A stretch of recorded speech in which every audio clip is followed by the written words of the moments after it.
ఇక్కడనే పెద్ద మంచి కనబడుతున్నాడు, 4 ఏళ్ళు లేపాడు అంటే ఒకటి ముంచి 4 ఏళ్ళు వేసి ఇట్లానే ఇట్లా మూస్తాడు అన్నట్టుగా. చేయాల్సింది ఇంకా ఉంది, ఇంకా కొంచెమే ఉందా, చాలా ఉందా? మరి చేయాల్సింది ఇంకా ఉంది. 10 ఏళ్ళలో మీరు చూసింది ట్రయలే, అబ్బో చూసింది ట్రయలే, చేయాల్సి ఉంది ఇంకా ట్రయలే ఉంది. 10 ఏళ్ళలో మీరు చూసింది ట్రయలే. మోదీ మనతో పెట్టుకుంటే శత్రు దేశంలోకి చర్చకెళ్ళి దాడి చేస్తాం. పాక్ పై కౌంటర్ అటాక్స్తో శత్రు దేశాలకు మనం ఏంటో తెలిసింది. ఇక మళ్ళీ మొదలు పెట్టాడు నీ నీ నీ నీ చెత్త భిన్నమైనటువంటి మాత మరవపోతే కదా. ఎవడి శత్రు దేశమా? ఎవడి శత్రు దేశము? నువ్వు శత్రువై తలిగినావు. యువతకు భారతదేశ యువకులు నువ్వే శత్రువు అయిపోయినావు. ఇప్పుడు మళ్ళీ శత్రు దేశం తీసుకొచ్చిండే ఈయననే పోయి దుంకుతాడు. అందులో ఓడవై ఉద్యోగాలు ఇచ్చినట్టే మాట్లాడుతున్నాడు. పాక్ పై కౌంటర్ అటాక్స్ శత్రు దేశాలకు మనం ఏంటో తెలిసిందంట. తెలిసింది. నేను చూసి ఇక ఓసుకుంటున్నారు. కాంగ్రెస్ పాలనలో దేశ ఆర్థిక వ్యవస్థ చిన్నభిన్నం. నీ వల్ల ఆర్థిక వ్యవస్థ చిన్నమాట, నీ వల్ల దేశమే చిన్నభిన్నం అయిపోయింది. నీ వల్ల ఈ దేశమే చిన్నభిన్నం అయిపోయింది. ఆయన నువ్వు ఎంత అబద్ధాలు, ఇదంతా స్కాములతో ఆ పార్టీ దేశాన్ని లూటి చేసింది. తూ నువ్వు మారవిగా. నీ పిచ్చి లోకము. ఈయన 10 ఏళ్ళ తర్వాత కూడా అదే పనికిమాలిన మాటలు మాట్లాడుతూ ఉన్నాడు. 2014 ముందు ఇదే గప్పాలు కొట్టినావు కదా. ఏడవండుకున్నావు నువ్వు, ఏడవండుకున్నావు నరేంద్ర మోడీ. బుద్ధి జ్ఞానం ఉండాలి కదా మాట్లాడడానికి. 2014 ముందు కాంగ్రెస్ అధికారంలో ఉన్నప్పుడు ఈయన అధికారంలో రావడానికి కాంగ్రెస్ పాలనలో ఆర్థిక వ్యవస్థ చిన్న భిన్నం అన్నావు. మళ్ళీ కాంగ్రెస్ స్కామ్లతో దేశాన్ని రూఢించింది. బుద్ధి జ్ఞానం ఉండాలి నీకు మాట్లాడడానికి. స్కామ్తో రాజస్థాన్లోని చురులో ప్రధాన ఎన్నికల ర్యాలీ, నువ్వు ఎన్నిక ర్యాలీ చేయి, నువ్వేం చేయి, నిన్ను బండకేసి కొట్టడం అనేది ఖాయం. నరేంద్ర మోడీ నువ్వు గుర్తుపెట్టుకో. కాంగ్రెస్ పాలన ఆర్థిక వ్యవస్థ చిన్నభిన్నమైన అది. నీ సుఖమైన ఆయన వచ్చి ఆర్థిక వ్యవస్థను సజ్జపెడతా, జన్ధన్ ఖాతాలో పైసలు వేస్తా అని చెప్పి ఈయన డిమానిటైజేషన్ చేసి పైసలన్నీ దోసుకొచ్చినటువంటి మళ్ళీ ఏం చేసి ఈయన ఏం చేసినట్టే చాలా మేధావి, ప్రపంచ మేధావి అయిన నరేంద్ర మోడీ కాంగ్రెస్లో తన దొంగ డబ్బులు ఎక్కువ ఉన్నాయి. ఆ దొంగ డబ్బులను అన్ని తీసుకొచ్చి నేను ఏం చేస్తా అంటే మొత్తం డిమానిటైజేషన్ చేస్తే దొంగ డబ్బు మొత్తం వాళ్ళు లోపలికి రావు, లెక్కలు ఉంటాయి, లెక్కలు రాస్తామని చెప్తే మొత్తము కాంగ్రెస్ హయాంలో 17% ఉన్నటువంటి ఫేక్ నోట్లు ఈయన వచ్చినాక, ఆటమైన ఆయన వచ్చినాక 37% దొంగ నోట్లు నడుస్తా ఉన్నాయి. 37% దొంగ నోట్లతో చలామణి అవుతుంది ఈ దేశం లోపల. ఈయన వల్ల ఏం లేదు. మొత్తం ఆర్థిక వ్యవస్థ డిమానిటైజేషన్ చేసి రాష్ట్ర వ్యవస్థను నాశనం చేసి కూర్చున్నాడు. ఈయన మాట్లాడుతున్నాడు ఇక స్కాములతో ఆ పార్టీని దేశం లూట్ చేసినట్ట.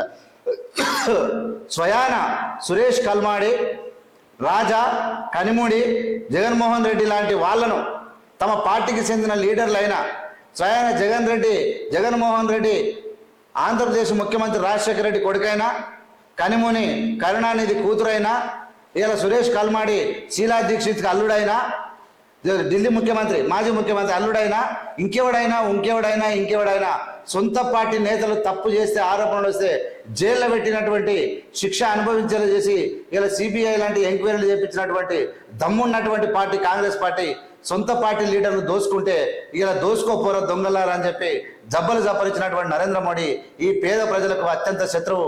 ఈ భారతదేశాన్ని కూల్చడానికి పేద ప్రజల ఆకలి కేకలకు, నిరుద్యోగానికి, ఇలా పేదరికానికి కారణమవుతున్నటువంటి నరేంద్ర మోడీని ఖచ్చితంగా చిత్తుగా ఓడించాలని చెప్పి ఏవిఎం ఛానల్ ద్వారా మీ అందరికి పిలుపునిస్తారు. మీరందరూ ఏవిఎం ఛానల్ సబ్స్క్రైబ్ చేసి అందరూ స్టేటస్లు పెట్టి ప్రజలకు పంపాల్సిందిగా విజ్ఞప్తి చేస్తున్నా. అతి ప్రమాదకరమైన వ్యక్తిగా ఈ దేశ చరిత్రలో నరేంద్ర మోడీ మిగిలిపోతా ఉంటాడు అని చెప్పి అబద్ధాలు ఎన్ని రోజులు మాట్లాడతాడు. ఈయన ఏం మాట్లాడుతున్నాడంట? చేయాల్సింది ఇంకా మూలిందంటే నువ్వు 10 ఏళ్ళు నువ్వు ఏం చేసినావు చెప్పు. నీకు దమ్ముంటే what you did in fast 10 years, what is your contribution, what is your sacrifice for our country, whom you developed, how many projects you built, how many universities you built, what you did, what is our status of GDP. Completely దేశాన్ని నాశనం చేసి ఇంకా ఉందంట. 10 ఏళ్ళలో మీరు చూసింది ట్రయలేనంట. నీ అంటే నీకు అవకాశం ఇస్తారనుకుంటున్నావు. నీ ట్రయల్ని గీయాలంతా ఇరిచి ట్రైన్ కింద పెడతారు అనుకుంటున్నావు. మనతో పెట్టుకుంటే శత్రు దేశంలోకి చుచ్చు. ఇక నువ్వు ఇంతకన్నా సిగ్గు తప్పిన మాటలు వద్దురా నాయన. శత్రుదేశం నిన్ను చూసి గజ అనుకుంటున్నా. శత్రుదేశం గురించి ఎందుకు మాట్లాడుతున్నావు? శత్రుదేశం గురించి ఇప్పుడు ఎందుకు మాట్లాడుతున్నావు అన్న? ఏడ యుద్ధం జరుగుతుంది. అనవసరమైనటువంటి పనికి మాలిన మాటలు మాట్లాడి యువత జీవితాలు ఖరాబ్ చేయదు సార్. మనతో పెట్టుకో పాక్ పై కౌంటర్ అటాక్స్తో శత్రు దేశాలకు ఇదే ఎలక్షన్ల ముందు పాకిస్తాను, బంగ్లాదేశ్, చైనా దాని పేరు చెప్పాలి. ఈయన తప్ప తుపాకీ ఈయననే పడతాడు. ఇక ఆర్మీ ప్లేస్లో నరేంద్ర మోడీ పోయి తుపాకులు పడతాడు, ఈయన పడతాడు పోయి. ఇక నువ్వు ఉంటే పోలీసు వాళ్ళు పనిచేస్తారు. కాంగ్రెస్ పాలనలో దేశ ఆర్థిక వ్యవస్థ చిన్న భిన్నమైంది. నీ దేశం నీ పరిపాలనలో అతలాకుతలం అయిపోయింది. ఏం లేదు, ఇక లూటి పోయి మొత్తం ఇక పుచ్చిపోయింది నీ పాలన కాలంలో. ప్రతి ఒక్క అంగాన్ని గబ్బు లేపిడిచిపెట్టావు. ఏం తెలుసా నీకు? బ్యాంకులు అంటే ఏం తెలుసు, ఈ దేశ జాతీయ సంస్థలు అంటే ఏం తెలుసు, విద్యాలయాలు అంటే ఏం తెలుసు, సైన్స్ ప్రయోగశాలలు అంటే ఏం తెలుసు, అసలు ఉద్యోగులు అంటే ఏం తెలుసు, పేదరికం అంటే ఏం తెలుసు, అసలు కుటుంబం అంటే ఏందో తెలుసా నీకు? నువ్వు ప్రధానమంత్రిని ఏదో చెప్పలేకపోతే మేము నమ్మాలిగా. ఏందో అచ్చమవుతాం మా కర్మ కాకపోతే ఏందా ఇది?